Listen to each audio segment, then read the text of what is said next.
Olá, hoje a gente vai mergulhar um tema bem quente no Brasil, né? A atuação de políticos religiosos e como isso se encaixa, ou talvez não se encaixe, no Estado que a gente chama de laico.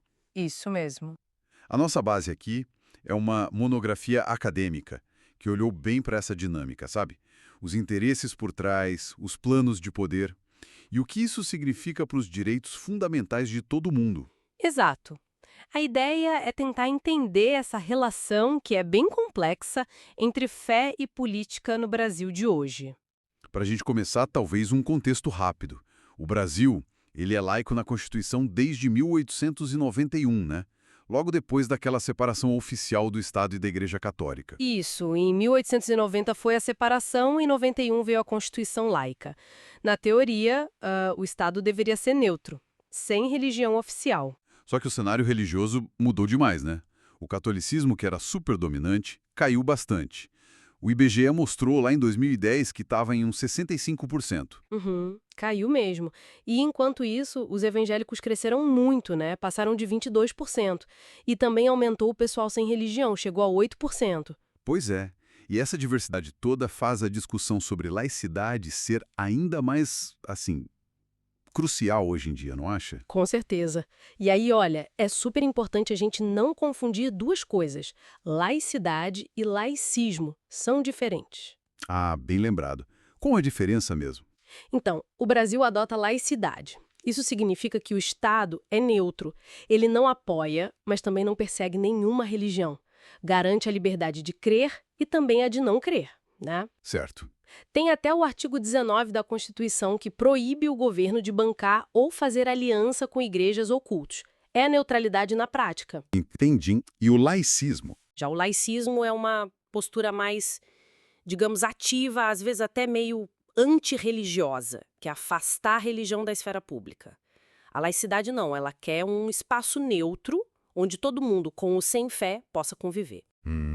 Ficou claro. Mas essa neutralidade do Estado que está na lei parece que bate de frente com o que a monografia descreve sobre as campanhas de alguns políticos religiosos, né? Como é que eles agem na prática para conseguir voto? Exatamente aí que a coisa complica, né?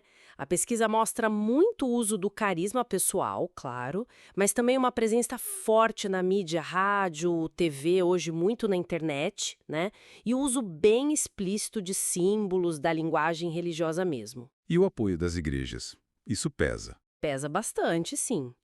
O estudo cita casos como o da Igreja Universal, a IURD, que tem um histórico de apoiar candidatos que seguem, assim, as diretrizes da igreja. A gente vê exemplos locais também, como pastores lá em Campo Mourão, o Gerber Nasser, o Ismael. Sim. Eles associavam diretamente a candidatura deles à fé. Prometiam ser mais íntegros por serem religiosos, sabe? Uma plataforma baseada na fé. Mas olha só que interessante você falando isso. Eu lembrei de uma pesquisa antiga da CNT de 2013, Uhum. que mostrava que a maioria das pessoas, tipo mais de 66%, dizia que não votaria num candidato só porque o líder da igreja indicou. Parece que tem um ruído aí, né? Entre a estratégia e o que o eleitor pensa de fato. É um ponto ótimo. Mostra que o eleitor não é tão simples assim, né? E não para na campanha. A monografia fala muito dos tais planos de poder. Planos de poder. O que seria isso? Basicamente, usar o mandato para defender pautas bem específicas ligadas a princípios religiosos. Por exemplo, ser contra o aborto, contra o casamento homoafetivo. O pastor Everaldo, em 2014, bateu muito nisso. Lembro. Pautas morais, né? Exato. Ou coisas mais locais, tipo garantir folga no sábado para adventistas ou criar espaços públicos para eventos de igrejas, projetos que surgiram lá em Campo Mourão também. A ideia de fundo muitas vezes é ou atender a demandas do grupo religioso ou até limpar a política, que eles veem como um lugar impuro, sabe? Entendi. E depois de eleitos, como eles se articulam para ter mais força, mais influência? Ah, eles se organizam, formam grupos de pressão bem fortes. A bancada evangélica é o exemplo mais famoso, né? É enorme no Congresso. Gigante. E nem todo mundo ali é evangélico praticante, mas se unem por pautas comuns. Tem também as frentes parlamentares oficiais, católica, evangélica, até de matriz africana. O negócio é defender interesses e fazer alianças. Tipo aliança com a bancada da bala. Essa mesma, unidas por valores conservadores. Mas tem um complicador: a fidelidade partidária, que o STF exige. Às vezes, a ordem no partido pode passar por cima da orientação da bancada religiosa. Não é simples. E aí a gente chega no ponto central, imagino.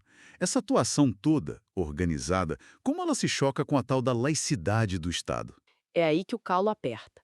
Quando esses grupos tentam pegar um dogma religioso e transformar em lei para todo mundo, ou em política pública, aí sim pode bater de frente com a neutralidade do Estado. Hum. Existe um risco real, sabe? De violar direitos de outros grupos, minorias religiosas, a população LGBTQIA+, mulheres, a liberdade de consciência de cada um, o princípio da igualdade, tudo isso pode ser afetado. Mas a Constituição permite que eles participem da política, né? Mesmo sendo religiosos. Claro, garante sim. Artigo 5º, inciso 8. Você não pode ser impedido de ter direitos políticos por causa da sua crença. Mas a própria Constituição bota limites, né? Para proteger a ordem, os direitos de todos. É um equilíbrio delicado. Então, para a gente amarrar o que a monografia mostra, temos um país que na lei é laico. Deveria ser neutro, mas na prática tem políticos usando a fé abertamente como plataforma e tentando mudar as leis com base nisso.